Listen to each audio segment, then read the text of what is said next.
Atención, México. Lo que voy a contarte en los próximos minutos empezó con un reporte de videovigilancia y terminó con un apellido que México no ha podido olvidar en 40 años. Caro Quintero.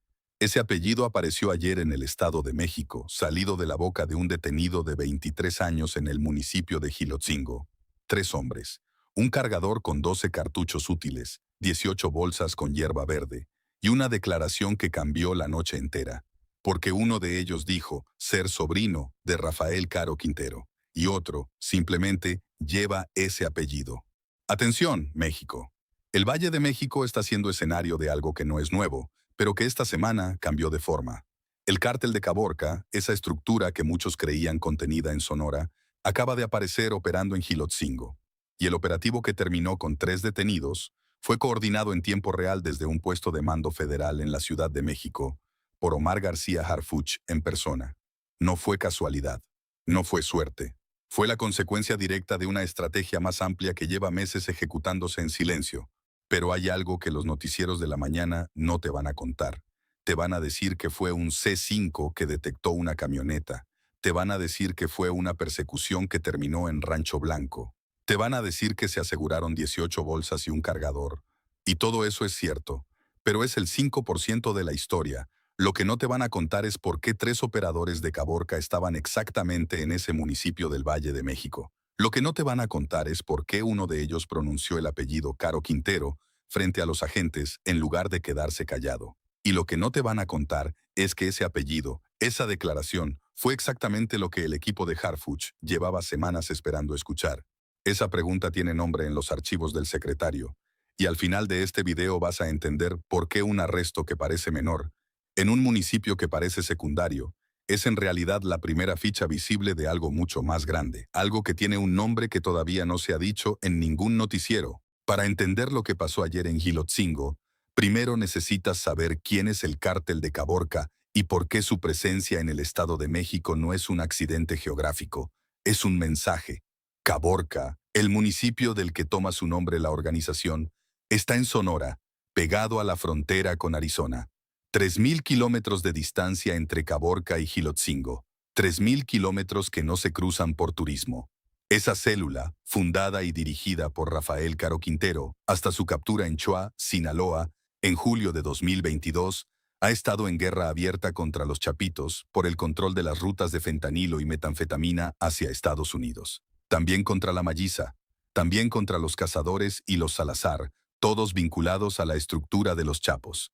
Una guerra a varios frentes que dejó territorios perdidos, alianzas rotas y operadores buscando refugio donde antes no operaban. Adal Eduardo, de 24 años. José David, de 26. Luis Alfonso, de 23. 3 hombres jóvenes, originarios de Sinaloa, según ellos mismos, declararon al ser detenidos. 3 hombres que viajaron desde el noroeste hasta el Valle de México y se instalaron en una zona montañosa del municipio de Jilotzingo. Una zona que está a menos de 40 minutos en carretera de Polanco, pero que en realidad pertenece a otro mundo.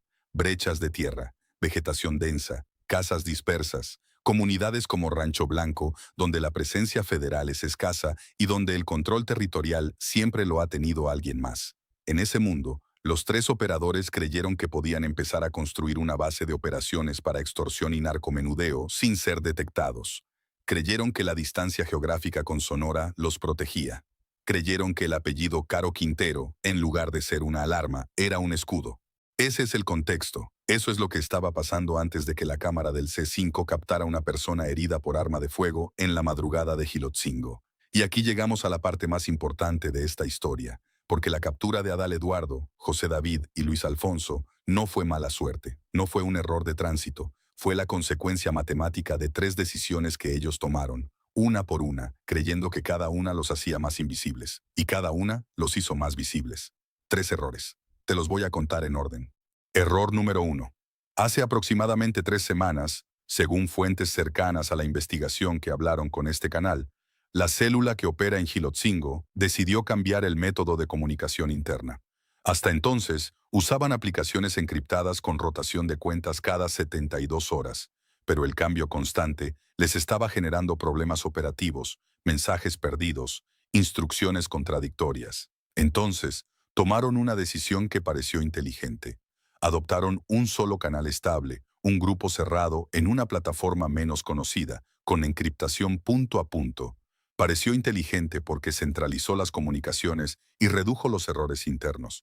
Lo que Adal Eduardo y sus compañeros no sabían era que esa plataforma, esa menos conocida que ellos creyeron segura precisamente por ser poco usada, había sido marcada hace 5 meses por la Unidad de Inteligencia Financiera y por el equipo de análisis digital coordinado por Harfuch como una plataforma de uso preferente entre células regionales de Caborca operando fuera de Sonora. Cada mensaje que ellos enviaron desde el día que adoptaron ese canal quedó registrado en un patrón de monitoreo activo. Ese fue el primero. Detente un segundo aquí porque lo que sigue es peor. Error número 2. 4 días antes del operativo, el grupo decidió aumentar el ritmo de cobros de extorsión en Gilotzingo y municipios vecinos. La razón económica era clara. Necesitaban consolidar ingresos antes de extender la operación al norte del Estado de México. Convocaron a una reunión presencial con 4 contactos locales en una casa de seguridad ubicada en las afueras de Rancho Blanco. Pareció inteligente porque la reunión presencial evita el rastro digital y permite negociar montos cara a cara. Lo que José David no sabía era que 2 de esos 4 contactos locales ya habían sido entrevistados por la Secretaría de Seguridad del Estado de México y por elementos de la Guardia Nacional bajo la coordinación del equipo de Harfuch, en un proceso de mapeo de redes de extorsión que llevaba ejecutándose en la zona metropolitana desde marzo. Esa reunión no solo fue conocida con antelación, fue fotografiada por un dron de vigilancia a una altitud que ningún ojo humano podía detectar. La placa del vehículo en el que llegaron quedó documentada esa tarde. El reconocimiento vehicular se activó esa misma noche. Ese fue el segundo. Pero había algo que Luis Alfonso no sabía todavía. Error número 3. La noche del operativo, con apenas 48 horas sin detectar presencia uniformada en las brechas que conectaban Gilotzingo con Atizapán, los 3 hombres interpretaron el silencio como seguridad. Decidieron movilizarse en un solo vehículo, los 3 juntos, transportando el cargador de 12 cartuchos y las 18 bolsas con marihuana de una bodega temporal a una casa más segura. Pareció inteligente porque dividir el cargamento en 2 viajes habría multiplicado la exposición. Lo que no sabían era que esas 48 horas habían sido diseñadas. Harfuch ordenó retirar toda presencia uniformada visible en las brechas principales para crear exactamente esa sensación de falsa seguridad. El silencio que ellos interpretaron como ausencia era en realidad un cerco perfectamente calibrado. La cámara del C5 que detectó al herido por arma de fuego, la persona que apareció lesionada en Gilotzingo esa madrugada, no fue casualidad. Fue el detonador que justificó la activación inmediata del protocolo de intercepción que ya estaba listo desde hacía 3 semanas. Ese tercer error fue lo último que calcularon mal, porque esa madrugada, la Secretaría de Seguridad del Estado de México, los municipales de Atizapán de Zaragoza y el equipo de monitoreo de Harfuch en la Ciudad de México ya tenían todo lo que necesitaban. Si llevas tiempo siguiendo este canal, sabes que estos patrones se repiten una y otra vez. Si todavía no estás suscrito, este es el momento, porque lo que sigue es la reconstrucción minuto a minuto que ningún noticiero te va a dar. 3:19 de la madrugada. La cámara del C5, ubicada en el cruce que conecta la cabecera de Gilotzingo con la salida hacia Rancho Blanco, registra a una persona caminando con dificultad, una mancha oscura extendiéndose en el costado derecho de su ropa. El operador del centro de monitoreo activa el protocolo de alerta. En menos de 90 segundos, la información cruza 3 pantallas. La última de esas pantallas está en el puesto de mando federal en la Ciudad de México, donde Omar García Harfuch monitorea en tiempo real cada movimiento de la zona metropolitana esa madrugada. 3:22. Una camioneta gris circula a exceso de velocidad por la misma vialidad. El reconocimiento vehicular cruza la placa con la base de datos activa desde la reunión presencial de 4 días antes. Coincidencia confirmada. La orden sale del puesto de mando sin titubeos. 3:29. Elementos de la Secretaría de Seguridad del Estado de México toman posición en 2 puntos de la vialidad. No encienden sirenas, no prenden torretas, avanzan en oscuro. El crujido de las ramas al paso de las botas tácticas es el único sonido en una brecha donde a esa hora, normalmente, no hay nada. 3:34. La camioneta gris pasa el primer punto sin detectar la presencia. Avanza hacia Rancho Blanco. Afuera todo parecía normal. Adentro de ese vehículo ya era demasiado tarde. 3:41. Policías municipales de Atizapán de Zaragoza, alertados por la Guardia Nacional bajo coordinación federal, se incorporan al cerco desde el flanco sur. El anillo intermedio se cierra. La camioneta tiene 3 salidas posibles. Las 3 están cubiertas. 3:47. Los conductores se percatan del primer vehículo oficial. Aceleran. La persecución dura 4 minutos con 11 segundos, según el registro interno de los sistemas de coordinación. 4 minutos en los que Adal Eduardo, José David y Luis Alfonso recorrieron poco más de 3 kilómetros, intentando alcanzar una brecha lateral que habían usado en operaciones previas. Esa brecha también estaba cubierta. 3:51. La camioneta es interceptada en una recta de tierra a la entrada de Rancho Blanco. Los 3 hombres bajan con las manos en alto. Uno de ellos, el más joven, suelta un objeto con un golpe seco sobre el suelo polvoso. Es el cargador. 12 cartuchos útiles. No alcanzó a llegar a la recámara de ningún arma. 3:53. Identificación preliminar en el lugar. Adal Eduardo, 24 años. José David, 26.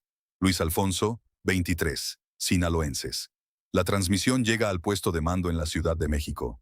Alto al fuego, amenaza neutralizada, 0 bajas. La operación duró menos de 35 minutos desde la primera alerta del CE-5. Y entonces, durante el procesamiento inicial en el lugar, uno de los detenidos pronuncia el apellido que cambiaría todo. Caro Quintero. Soy sobrino de Rafael Caro Quintero, dice. Otro de los detenidos, casualmente, también lleva ese apellido. Cuando las luces del Ministerio Público se encendieron horas después, el inventario empezó. Y cada objeto contó una historia diferente. Un cargador para arma de fuego abastecido con 12 cartuchos útiles. Calibre compatible con armas cortas de uso reservado a las Fuerzas Armadas. Sin arma asociada en el momento de la detención, lo que abre la pregunta operativa, ¿dónde está el arma a la que pertenecía ese cargador? 18 bolsas selladas conteniendo una sustancia vegetal con características similares a la marihuana. Peso estimado preliminar, suficiente para narcomenudeo sostenido en al menos 4 puntos de venta del Valle de México durante varias semanas. Identificaciones personales. 3 teléfonos celulares. Documentación administrativa del vehículo a nombre de una persona distinta a los 3 detenidos. Y dinero en efectivo, una cantidad menor en pesos mexicanos. Suficiente para cubrir gastos operativos de aproximadamente 10 días. Detente un segundo aquí y procesa eso con una traducción humana. 18 bolsas no son 18 bolsas, son cientos de transacciones potenciales. Son la materia prima de la extorsión menudeada que se ejerce sobre comerciantes, transportistas y familias de Jilotzingo, Atizapán y otros municipios del Valle de México que llevan meses denunciando cobros forzados. 12 cartuchos no son 12 cartuchos, son 12 decisiones potenciales de quitar una vida. Dale like si llegaste hasta aquí, porque lo que sigue cambia el peso completo de esta historia. Pero lo más valioso no brillaba. Lo que encontraron después no estaba en ningún reporte previo. Entre las pertenencias personales de uno de los detenidos, los peritos del Ministerio Público documentaron una libreta pequeña, de pasta dura color verde, con anotaciones manuscritas. No era una libreta de contabilidad sofisticada, no era un USB encriptado, no era un archivo digital. Era una libreta de papel, del tipo que se compra en cualquier papelería de barrio, con páginas cuadriculadas y esquinas dobladas por el uso. Y dentro de esa libreta, escritos a mano con tinta azul, había nombres, cantidades y fechas. Pero también había, en la primera página, una sola frase escrita en mayúsculas, subrayada 2 veces, que decía simplemente, recuperar lo que es nuestro. Ese detalle pequeño cuenta una historia grande. Porque esa frase, recuperar lo que es nuestro, no es una nota administrativa. Es una declaración política. Es el mismo lenguaje que apareció en los narcomensajes atribuidos al cártel de Caborca desde 2020, cuando esa organización empezó a anunciar públicamente la intención de reconquistar territorios que, según ellos, le pertenecían a Caro Quintero antes de su captura. Una libreta de papel en el bolsillo de un operador de 23 años, en un municipio del Estado de México a 3.000 kilómetros de Caborca, repitiendo palabra por palabra la consigna ideológica del cártel. Quiero que te detengas un momento en eso. Un operador menor, en una célula que apenas se estaba instalando, cargando en su bolsillo la frase que define toda la estrategia de Caborca. Eso no es coincidencia. Eso es indoctrinación operativa. Horas después de la detención, mientras Adal Eduardo, José David y Luis Alfonso eran puestos a disposición del Ministerio Público del Estado de México. Omar García Harfuch emitió su declaración. No fue en conferencia de prensa, no fue con micrófono, fue un comunicado breve, directo, sin adjetivos. 4 oraciones. Analicémoslas. Oración 1. La detención de 3 presuntos integrantes del cártel de Caborca en Jilotzingo confirma la presencia de esta organización en el Valle de México. Harfuch no dijo sugiere, dijo confirma. La diferencia no es semántica. Confirma significa que hay información previa que esta detención valida. Esta no fue una sorpresa, fue una confirmación. Oración 2. La coordinación entre la Secretaría de Seguridad del Estado de México, autoridades municipales de Atizapán y elementos federales fue determinante para neutralizar la célula. Esta frase es la más calculada de las 4. Harfuch no dijo capturar, dijo neutralizar. Y no dijo a los 3 detenidos, dijo la célula. La diferencia importa. Una célula no se neutraliza con 3 detenidos, a menos que esos 3 detenidos sean la totalidad operativa visible en ese momento. La frase reconoce, sin decirlo abiertamente, que hay más capas debajo. Oración 3. Continuaremos investigando, profundizaremos en las redes asociadas y desmantelaremos cualquier estructura que pretenda operar en la zona metropolitana. 3 verbos en secuencia. Investigar, profundizar, desmantelar. No es retórica, es inventario. Cada verbo corresponde a una fase distinta de operación. Investigar es ahora. Profundizar es en las próximas semanas. Desmantelar es el siguiente operativo que ya tiene fecha. Oración 4. El apellido o las afirmaciones de parentesco no determinan la acción del Estado mexicano. Esta última oración no va dirigida al público general. Va dirigida a una persona específica. Va dirigida a Rafael Caro Quintero, actualmente en custodia en Estados Unidos, y va dirigida a cualquier operador que crea que invocar ese apellido es una protección. El mensaje es directo. El apellido no detiene la operación. El apellido la acelera. Si todavía no estás suscrito al canal, este es el momento. Dale clic al botón de suscribirse y activa la campanita, porque lo que sigue conecta este caso con algo mucho más grande. Esta no es la primera vez que el cártel de Caborca aparece operando fuera de Sonora. El patrón se repite. Primero cae el operador territorial, después el operador financiero, después el mando intermedio. Lo vimos con la detención de Rodrigo Omar Páez Quintero, alias el R, en abril de 2023, en la zona metropolitana de Guadalajara. Lo vimos antes con la propia captura de Rafael Caro Quintero en Choa, Sinaloa, en julio de 2022. Captura que costó la vida de 14 elementos navales cuando un helicóptero de la Marina se desplomó tras el operativo. Y lo estamos viendo ahora con Adal Eduardo, José David y Luis Alfonso. Cada eslabón cae en un lugar diferente. Guadalajara, Choax, Jilotzingo. El mapa se va dibujando capa por capa. Y la Secretaría de Marina ya había advertido desde hace meses sobre el incremento de violencia en Sonora, derivado de la confrontación entre los Páez, encabezados presuntamente por Rodrigo Páez Quintero, los Cazadores y los Salazar. Lo de Jilotzingo no es una desviación del patrón, es la expansión del patrón hacia el centro del país. Adal Eduardo, José David y Luis Alfonso están en custodia, pero el contador del cártel de Caborca, en el Valle de México, sigue libre. Y eso es lo más importante que tienes que llevarte de este video. Lo que Harfuch tiene hoy es significativo. Tiene 3 operadores, tiene una libreta con nombres y cantidades, tiene un cargador, tiene un vehículo, tiene 4 contactos locales ya mapeados desde la reunión de Rancho Blanco. Lo que le falta es igualmente específico. Le falta la persona que envió a esos 3 operadores desde Sinaloa hasta el Estado de México. Le falta la persona que coordinó el alquiler de la casa de seguridad en las afueras de Rancho Blanco. Le falta la persona que recibe los reportes financieros de la extorsión menudeada en Jilotzingo y los transmite al norte. Y ese operario, el contador del Valle de México de Caborca, tiene un perfil que ya está siendo investigado. Ese operativo tiene fecha. Lo vas a ver aquí primero. ¿Cuántas familias de Jilotzingo, de Atizapán, de los municipios del norte del Valle de México, llevan meses pagando cuotas semanales sin denunciar por miedo? ¿Cuántos comerciantes cerraron negocios porque la extorsión hizo imposible mantenerlos abiertos? Esas 18 bolsas no eran 18 bolsas. Eran el combustible económico de un sistema que extrae dinero de comunidades trabajadoras y lo envía a 3.000 kilómetros de distancia para financiar una guerra que esas comunidades no eligieron.